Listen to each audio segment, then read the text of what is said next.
In 2017, both my daughters were struggling with varying levels of anxiety. Through my work, I met people from many branches of the arts, including comedy improv. One evening, driving home from Toronto, I heard an interview with a young man who'd suffered terrible social anxiety as a teenager. I identified with him big time. His sister forced him to try a comedy improv class in Montreal. 6 years later, here he was doing an interview on the radio and instructing in his own classes. He said comedy improv had turned his life around. I wondered if the improv troupe I knew offered classes for teens. Sure enough, they did. I used the last of my parental capital and signed my daughters up. My older daughter, who was 17 at the time, cried and didn't want to go. My younger daughter, who was 14 but more extroverted, was interested. The first night was tough. I drove them to class, walked out hated, waited in my car, anxious over how it was going. When they came out, though, it was amazing. My older daughter had completely transformed. She was bright, laughing, smiling, and talking, a total contrast to the tears and fear she had shown earlier.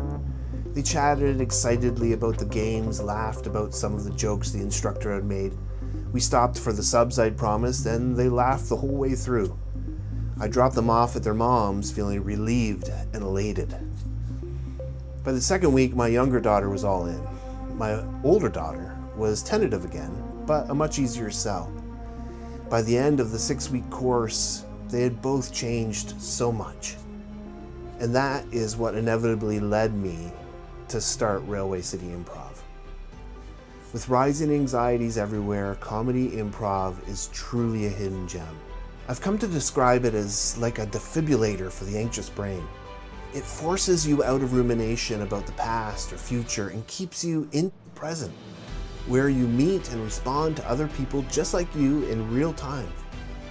That immediacy, shared risk, shared laughter, shared positive feedback in a supportive atmosphere creates quick, meaningful bonds and gives you practical experience being spontaneous, collaborative, and resilient. It's simple, evidence-based social practice disguised as play. It's truly brilliant, yet it's terribly underutilized. I've found the biggest barrier to entry is a basic yet understandable false assumption. People assume comedy improv is only for performers training to entertain crowds, something that terrifies, well, pretty much everyone, even those who do it. That's not what it is.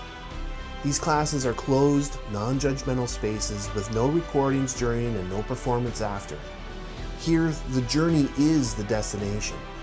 You'll meet people you like and will laugh with, classmates who might become friends or allies, regardless of background.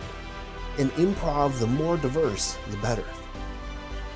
Ultimately, Railway City Improv is about well-being and belonging as much as it is about comedy and having fun. It's an accessible, proven way to practice being present, to strengthen social skills, to rediscover joy. If you're curious but hesitant, try a class. You don't have to perform, only to show up. Railway City Improv. Be human again.